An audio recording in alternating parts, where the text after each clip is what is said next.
En het seker gesien die tema van my hart vanmôre is die Vaderhart. En die Vaderhart lê baie naby aan my is altyd die Vaderhart wat kosbaar is. En ek lê een hand in die bed en ek dink aan Vaderhart. Is 9 letters Vaderhart. En ek gaan kyk so 'n bietjie in die Hebreëus wat beteken die 9 letters. En hy sê dit is goddelike volkomendheid. Is hy nie die volkome Vader wat ons dien nie? Ek kyk toe nou, hoe sal die aardse Vader se hart wees dan nou? Is God die Vader die volmaakte hart is? En die aardse Vader kom hy sê in die Het Woordeboek, hy sê is 'n Vader van liefde, hy sê in 'n vergewende Vaderhart. As 'n aardse Vader so optree, hoeveel te meer Jesus Christus wat ons liefhet, hè? Hy het ons aardse Vader het ons ondeurgrondelik liefhet. Jesus kom en hy het die vaderskaprol verander toe hy aarde toe gekom het. Want hy het sy Vader het hy skielik gesê Vader toe hy op die aarde gewandel het. Hy het elke keer vir hom sê Vader. So die vaderskaprol het so 'n bietjie verander toe Jesus gesê het Vader.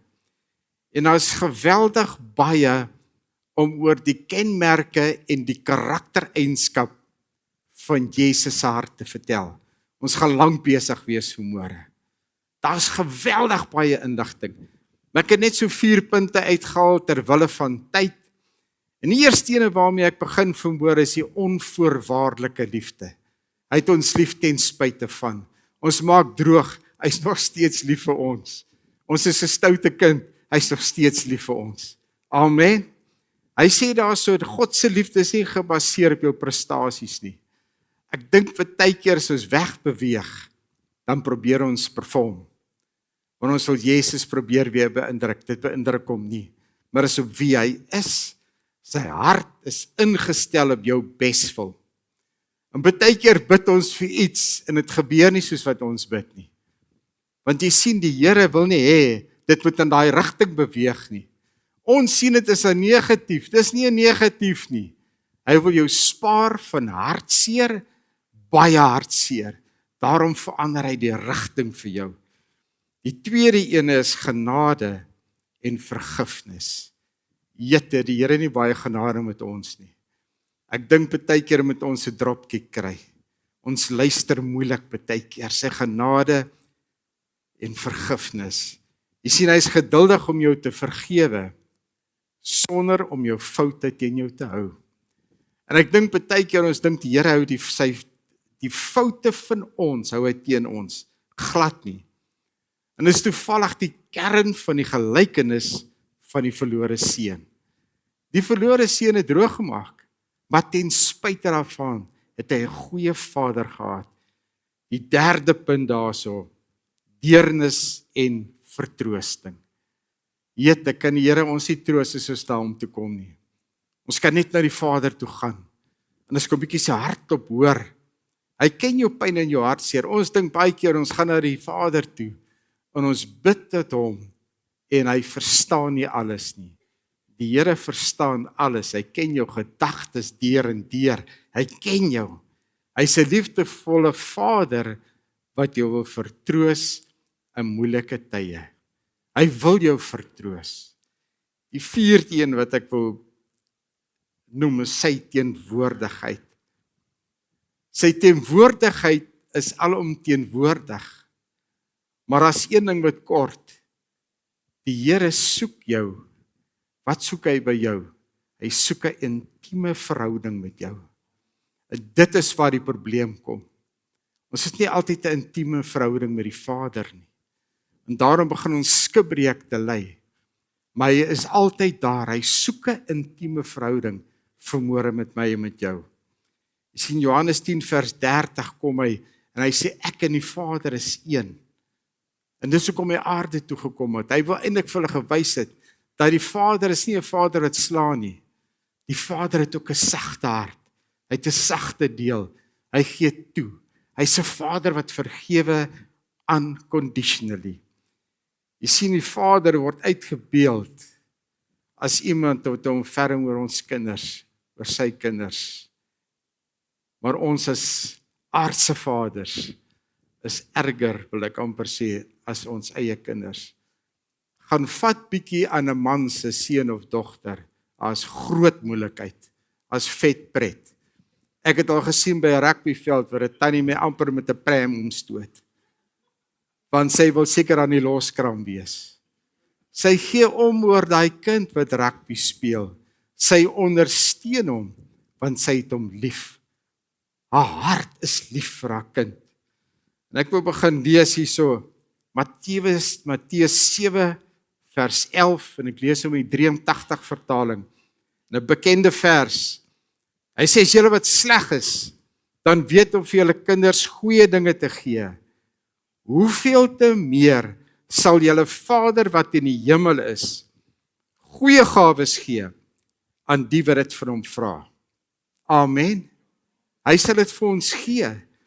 In die Passion omskryf hy sy mooi, hy sê, daai goeie gawes is nie aardse dinge eintlik nie. Hy sê, dis die Heilige Gees. Jesus kom en hy gee vir ons die Heilige Gees uit in ons binneste uit, en hy praat van daai goeie gawe. Jy sien, Jesus het nie gekom om vir ons aardse goed te gee nie. En ek dink baie keer dink ons, Jesus het gekom om vir ons aardse goed te gee. Is dit waar? Jesus sal vir ons gee, maar is nie sy hoofdoel nie. Sy hoofdoel is dat jy verhouding met die koning moet hê.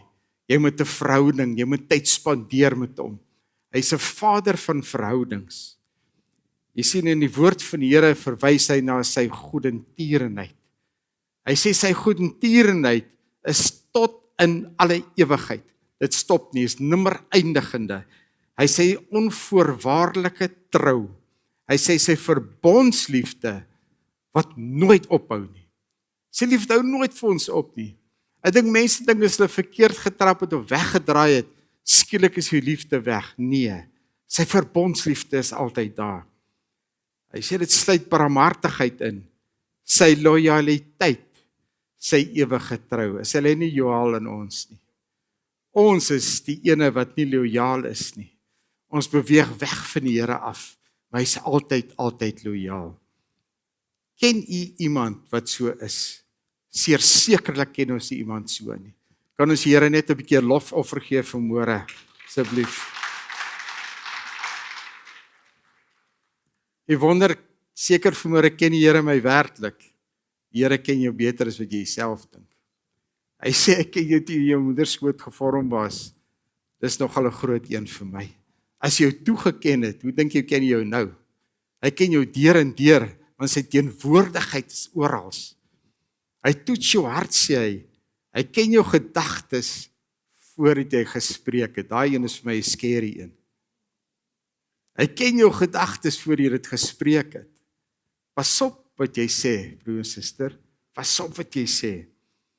Ek lees hier in Psalm 139 vers 1 tot 7 en vers 17 in die Nuwe Lewende Vertaling. Koning Dawid het God se hart geken, deur en deur, by uitstek. En daarom het hy in Johannes 10:30 gesê, hy sê, ek en die Vader is een. Dawid het die Here se hart geken. Hy sê dan vers 1, Here, u deursoek my en ken my, is dit waar? Hy ken nie vermoere. Hy sê vers 2, hy sê, u weet of ek sit en of ek opstaan. Hy sê, ek ken my gedagtes van ver af. Wow, dis nog geskeer. Hy ken jou gedagtes van ver af. Hy sê vers 4, hy sê, selfs voordat ek praat, hy sê, Here, u weet. Hy sê, weet u al presies wat ek gaan sê. Vers 5, hy sê, u sluit my in van voor en van agter. Hy sê, hand van seën is op my. Koning Dawid het geweet van die seën van die Here op hom is. Hy het dit geweet. Vers 6, hy sê, die kennis laat my in verwondering. Hy sê, dit is vir my te hoog om te begryp. En dit is hoekom Jesus gekom het, om so 'n bietjie 'n stukkie van sy woord op te breek, dat die Heilige Gees vir ons die woord 'n bietjie kan oopbreek. In daai tyd kon hulle nie so mooi die woord altyd oopbreek nie. Hy sê daarso, in vers 7, waarheen sou ek kon gaan, om die gees te ontwyk. Sal u die gees van die Here kon ontwyk vermoere? Dit is nie moontlik nie. Hy sê, waarheen sou ek kon uitwyk om u teenwoordigheid te ontvlug? Sal u die teenwoordigheid van die Here kan ontvlug? Sekerlik nie. Hy sê vers 17, hy sê, kosbaar is die gedagtes oor my, oor God. En ek dink baie keer, ons dink nie die Here dink bietjie aan ons nie. Hy dink baie keer aan ons. Ek dink baie keer dink hy aan dit wat hy vir u wil sien, wat hy wil hê u moet wees. Hy wil tyd spandeer met jou. En baie keer vat ons mis, want ons spandeer nie tyd met die Here nie. Twyfel ons nog vermoere, dat die Here iets van ons al weet. Hy ken ons intens, hy weet alles van ons af. Alles. Jy sien, die Here is 'n God van verhoudings. En ek wil 'n bietjie hier vanmôre praat oor die aardse vaders, het die kinders baie lief, né? Jy hardloop langs die rugbybaan met 'n stootkarretjie, of jy hardloop om die kind te hoor. Somtyds is ons kinders ons gehoorsaam, en ons moet hulle teregwys. Dit is so. Die Here verander partykeer jou rigting, om jou tereg te wys.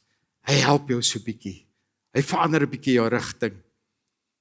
Ma's en pa's het 'n geweldige verantwoordelikheid om die kinders van kleins af in die vrese van die Here groot te maak. En al is hulle groot, leer hulle van Jesus Christus om die fondasie reg te kry. Oumas en oupas het 'n groter verantwoordelikheid vermoere om die kleinkinders in die vrese van die Here groot te maak. As u dit nie doen nie, gaan die wêreld hulle wêreldse dinge leer. Hulle gaan 'n wêreldse fondasie vir hulle daar plaas wat nie goed is nie. Dis u en my verantwoordelikheid, oumas en oupas. Leer hulle terwyl hulle nog klein is. As jy dit nie gaan doen nie, word hulle bedorwe brokkies, ekskuus. Ek moet dit sê vanmôre. Dis die verantwoordelikheid vanmôre. Die chaos in ons wêreld vandag is die afwesigheid van ouers. Dis die afwesigheid van ouers vanmôre. Ek lees die statistiek, 60% van Suid-Afrika se kinders is sonder ouers. Daar's nie 'n vaderskaprol in hulle lewe nie. Dit was vir my skokkend gewees. Hoekom? Want die vader moet die rigting aanwys. Die vader moet wys hoe lyk 'n gebedslewe. Die vader moet die een wees vir die leiding kan neem. En dit ontbreek in Suid-Afrika is daar 60% is wat sonder dit is. Wat 'n tragedie. Jy sien, Jesus het nie gekom vir godsdiens nie. Hy het nie gekom vir godsdiens nie. Hy het gekom om verhoudings met u te bou. Want ek dink die fariseërs en die skrifgeleerders het gekom en gedink, jette, hier is 'n nuwe godsdiens. Nee, hy het gekom om verhoudings te kom bou. En om vir hulle te kom leer oor Jesus Christus se hart. Dis wat hy gedoen het. Jesus kom elke keer, as hy in die nood is, kom hy na sy Vader toe. En hy kom bid tot sy Vader. Hy het nie op die arm van die mens gaan steun nie. Broers, ek wil vanmôre sê, pas op om op die arm van mens te steun. Jy's op 'n gevaarlike plek. Gaan na die koning van die konings toe. Gaan na die Vader hart toe. Gaan spandeer tyd met hom in jou binnekamer. Dis omdat die binnekamer ontbreek, dat ons sukkel vanmôre. Ons sukkel in die gemeenskap, omdat vaders ook ontbreek. Maar dis die moeders en die vaders se verantwoordelikheid om tyd te spandeer in sy binnekamer. Dis waar jou krag is, dis waar jou sterkte is, dis waar jy jou raad kry, dis waar jy jou leiding van die Heilige Gees kry. Galasiërs 4 vers 6. Hy sê nou, omdat julle kinders is, het God die Gees van sy Seun in julle harte uitgestuur en dit roep uit Abba, wat beteken Vader.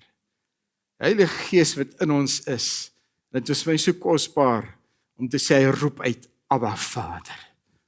Die Heilige Gees en hy roep Abba Vader. Want die Heilige Gees wil vir jou lei. Hy wil vir jou lei in die waarheid. Hy wil die koers bepaal. Daai Abba Vader wat jy moet uitroep vanmôre. En ek wil vanmôre in Lukas 15 begin, Antoinette, hy is nie by jou nie. Lukas 15 begin. En ek wil begin beweeg met die Fariseërs en die skrifgeleerders voordat ek by die verlore seun uitkom. Die Fariseërs en die skrifgeleerders huil, want Jesus kom en hy trek die skares. En hulle sê vir hom, hy eet saam met die sondaars. Hy sê, julle eet saam met die tollenaars. Maar hulle kry dit nie, hulle verstaan dit nie. Want Jesus wil tyd spandeer om iemand te red vir die koninkryk. Hulle sien 'n godsdiens. Hulle sien nie vir Jesus Christus as die een wat gaan sterf en opstaan en vir hulle ewige lewe wil gee nie. Nee. Hulle sien die negatiewe. Hulle wil daai mense hê wat Jesus mee 'n gemeenskap het. Maar die Fariseërs is interessant.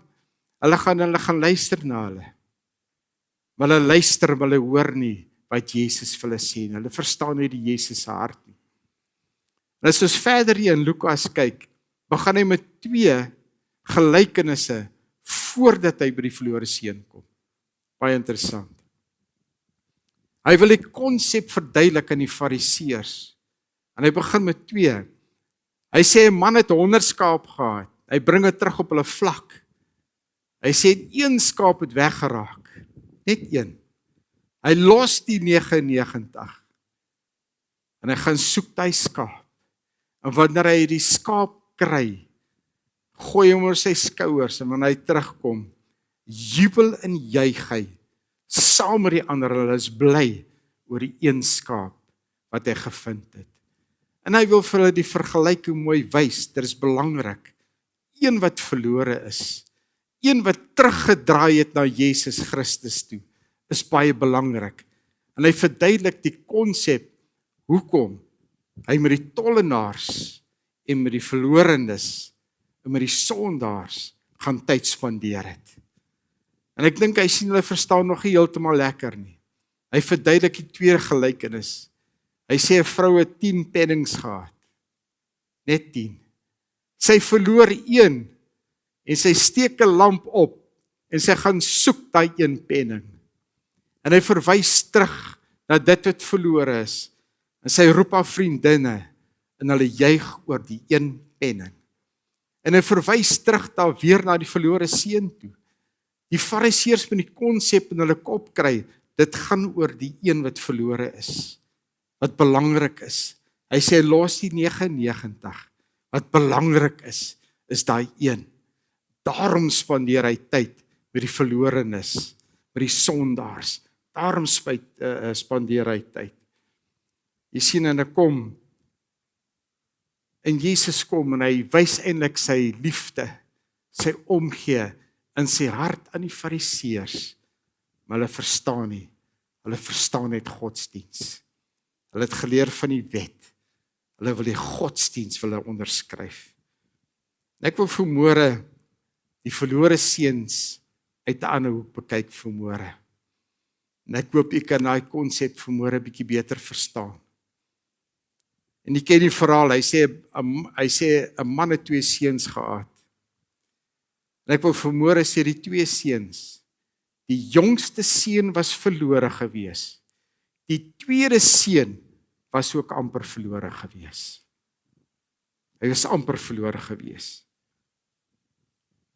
Die jongste seun kom, en hy kom na sy pa en sê, ek soek die erfdeel man. Ek soek 'n erfdeel.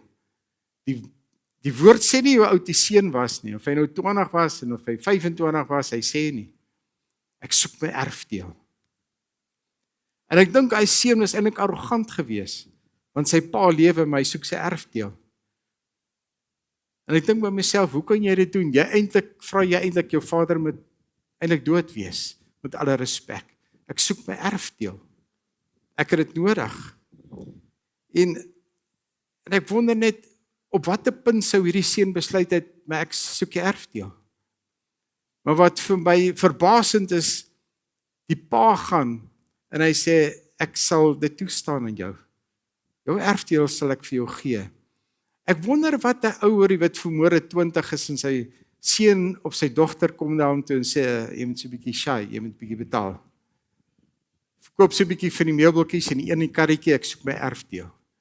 Ek kan by indink wat julle gaan doen. Ek weet wat ek sou gedoen het.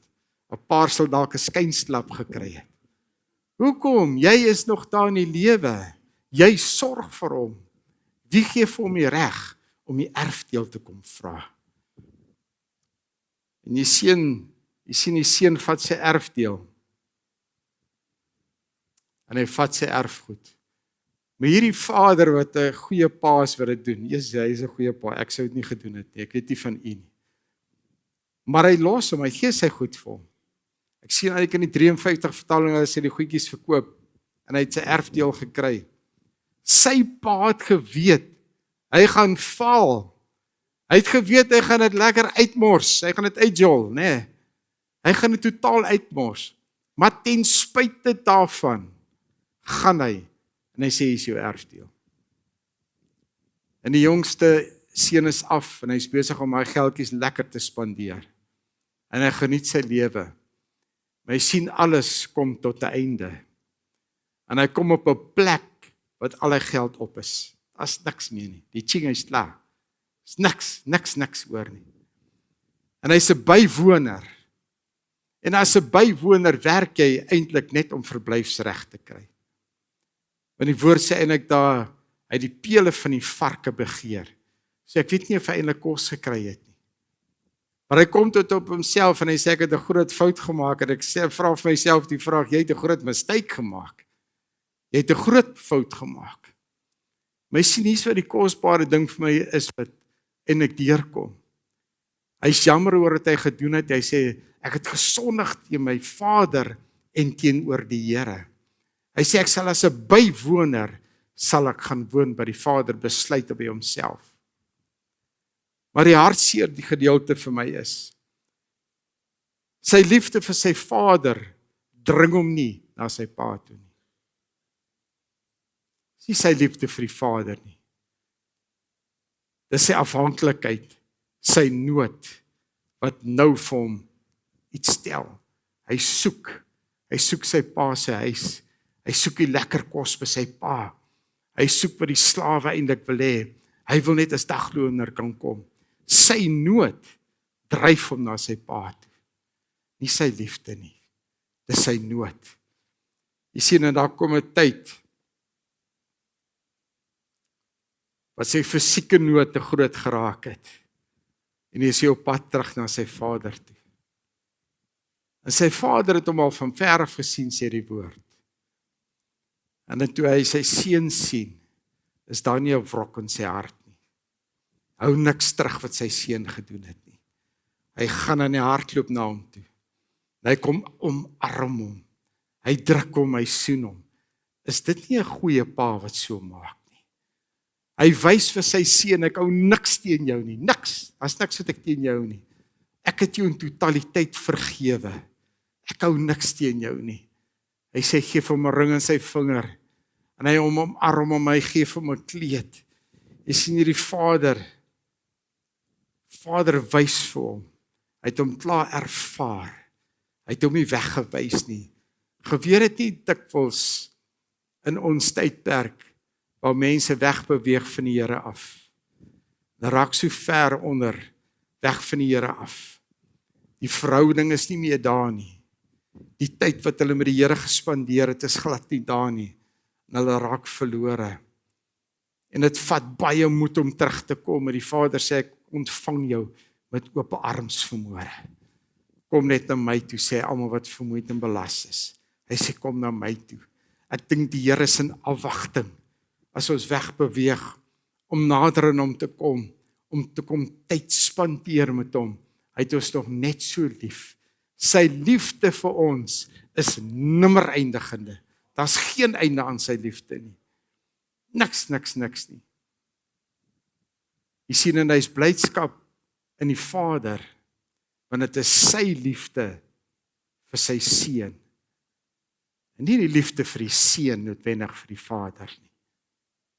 Hy kom by die huis, En hy sê hulle moet 'n feesmaal hou.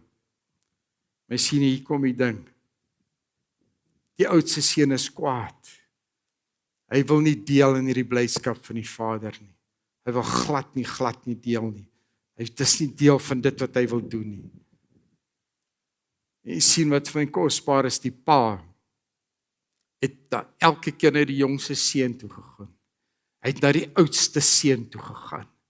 Maar nie een van hulle het na die Vader toe gegaan nie. En die oudste seun weier om by hierdie funksie, wil ek amper sê, by te woon. Hy weier dit. Hy weier. En die Vader sê vir hom, as niks wat ek verkeerd gedoen het nie. Hy sê, jou deel is my deel. Wat myne is joune. Dis joune. Jy sien in daai tyd, het die oudste seun 2/3 geërf. Is jammer, ek vind dit nou eers uit. Is jammer, dit tel nie vandag se tyd nie, 2/3. Wonderlik. Dis kom die woord van die Here sê, wat joune is myne, sê die Vader. Want die 2/3 sla syne. Dis alles, hy's by syne. En hy waardeer dit nie.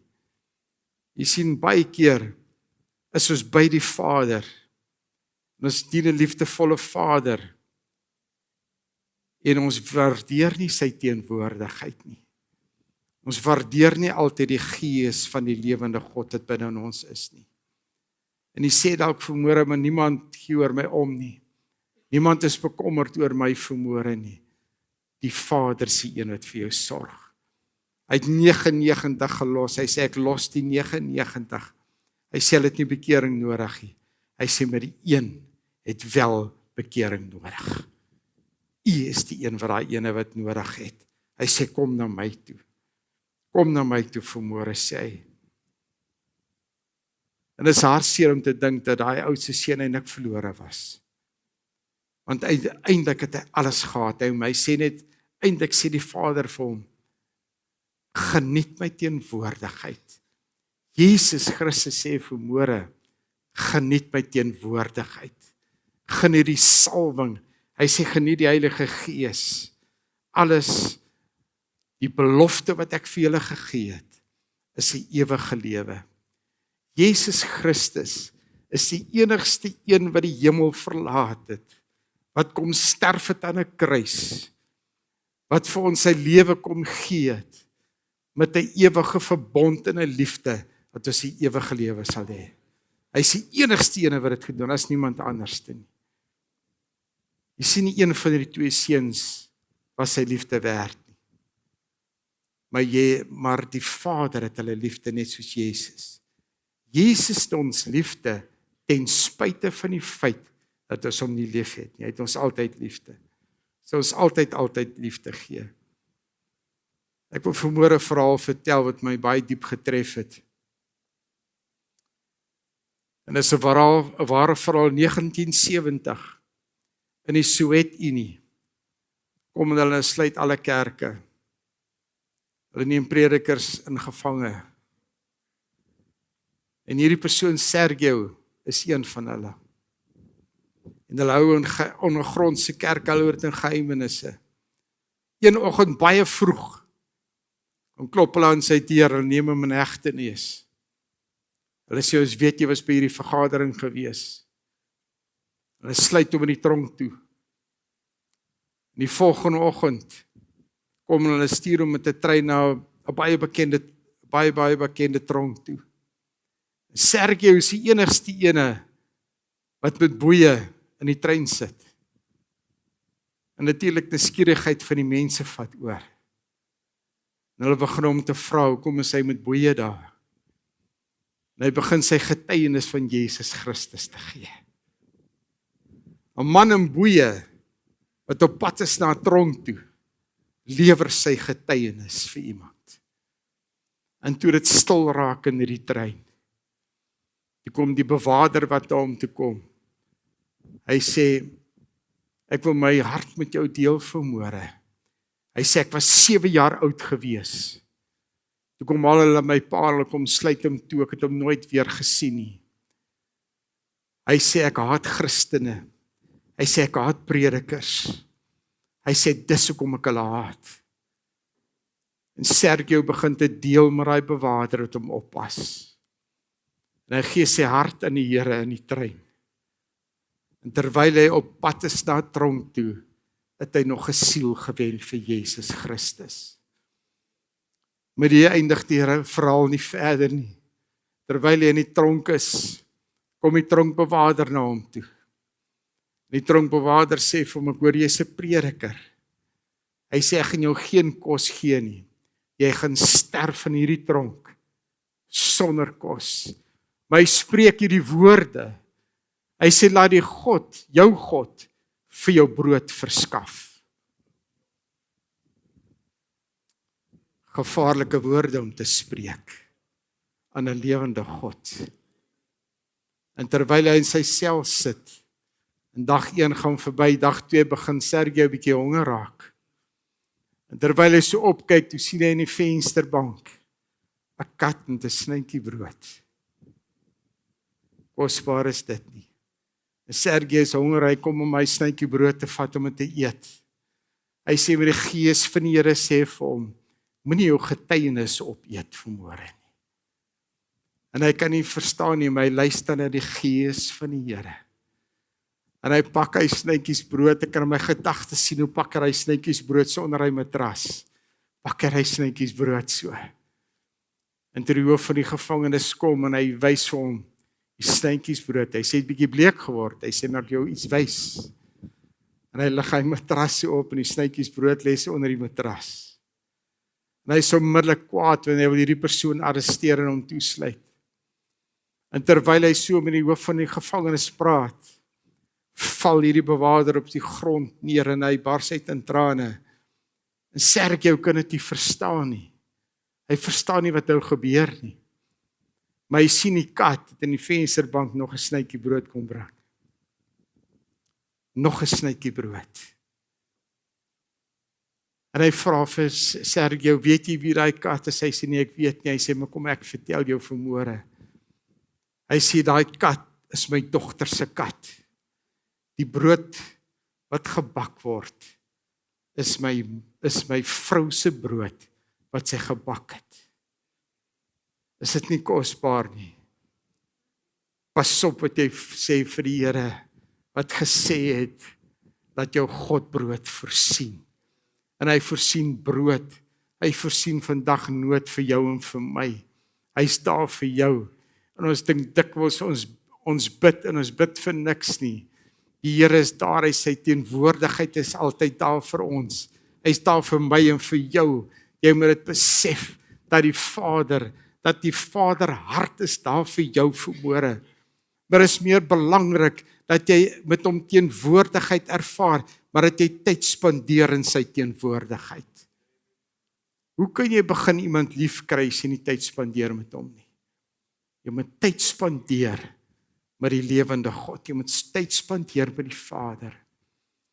En nou as 'n laaste ding moet ek vanmôre, en dis 'n stukkie van my eie getuienis.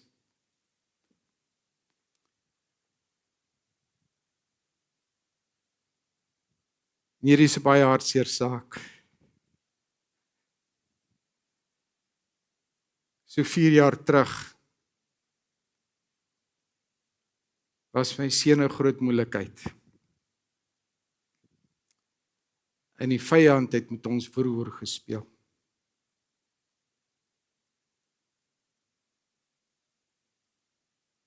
En ek wil sê dankie